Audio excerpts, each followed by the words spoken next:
That's new from Sophie Robertson is proud that almost her entire wardrobe is secondhand. She used to shop at fast fashion chains like Zara and H&M, but no more. Today's story, Dan, is about a delegation and the environment. Clothing waste is like one of the biggest pollutants. Milestone anniversary for the Xcel Energy Center and the St. Paul River Center. 10 years ago today, a movement began to make the buildings more sustainable and energy efficient.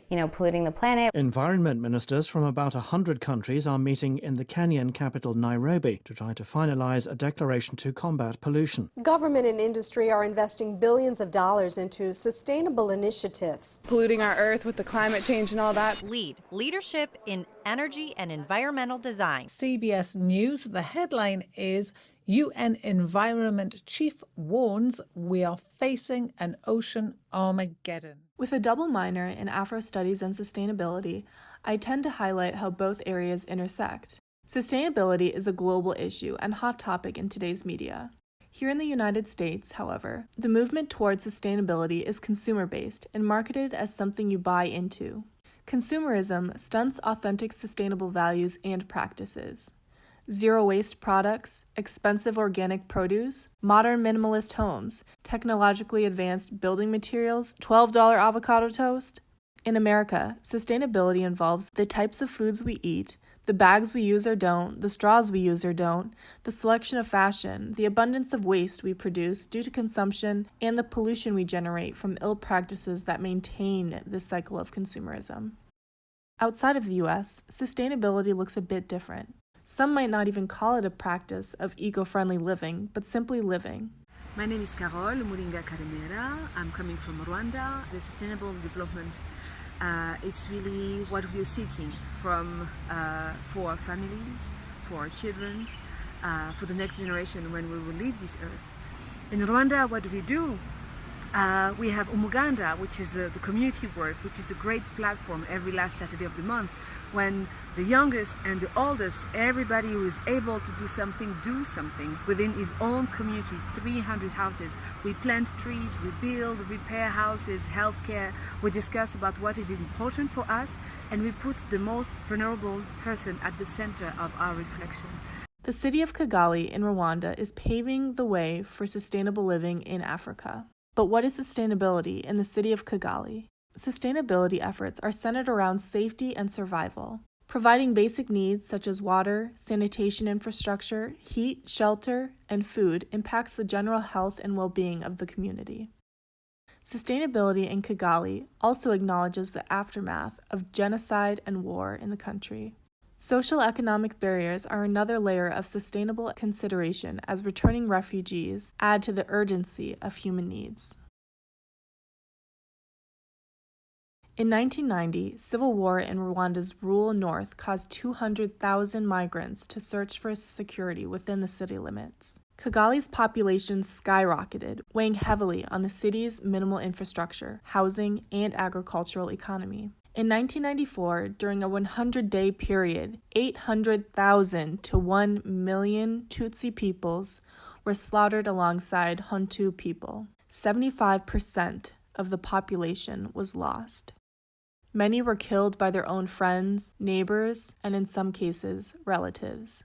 The social, economic, and political impact of this genocide was disastrous for Kigali. Land disputes and continued violence in the following years sent hundreds of thousands of migrants into the city, where they settled on any land they could grab, increasing conflict over housing. Kigali's population had reached 800,000 by the year 2004 and 1.2 million by 2010. Unplanned informal settlements appeared throughout the city, giving rise to areas like Nyabugogo, an urban space with a do-it-yourself mentality. This multifunction community is where the saying, "making do," was created as a motto for survival. The sustainability movement in the U.S. has a similar practice of DIY projects and a minimalist approach to life. However, this is often by choice. Nyabugogo's market community has developed a sustainable system of organic commerce. Service for goods exchange, calling in debts, or other trade-based transactions are all accepted forms of payment.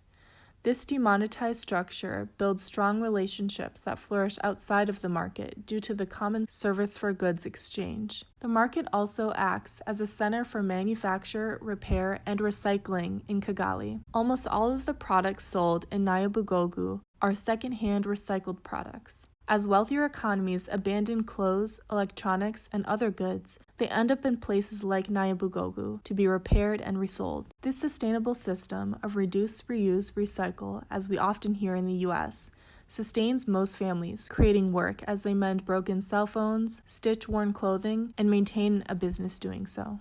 Though the post-genocide status of Rwanda still weighs on the country and its people, the Rwanda Vision 2020 initiative has adopted a modern approach to sustainable green development in hopes of bringing new beginnings and prosperity for its people. The master plan, as President Paul Kagame calls it, incorporates green cities and green buildings into the future of Rwanda. Vision 2020 attempts to transform Rwanda to a middle-income country by the year 2020, financed in part by international investors. This plan uses a model of sustainable urban growth, environmental design, and economic development.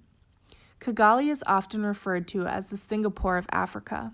Singapore went from a third world country to a first world country in less than a lifetime. Rwanda plans to use similar tactics of geographic centrality, political stability, and ease of doing business to produce an entirely new, ego-conscious urban economy. However, in order to make this a reality, hundreds of thousands of Kigali residents are scheduled to lose housing and workplaces to make way for this master plan. Many of the returning refugees will again lose housing and likely lose trust in the government once again. Sustainability always ties back to how the past and present impacts future generations. Rwanda will need to consider environmental justice, as many of the people displaced will be poor families and migrants in these informal housing communities. This is a similar issue of racial equality, food justice, and classism in America. Accessibility is always an area of concern in sustainability. The tendency to ignore the past is not a successful approach to follow when it comes to historical conflict. Trust needs to be developed, relationships need to be mended, and teamwork needs to be achieved in order for sustainability in Kigali to thrive.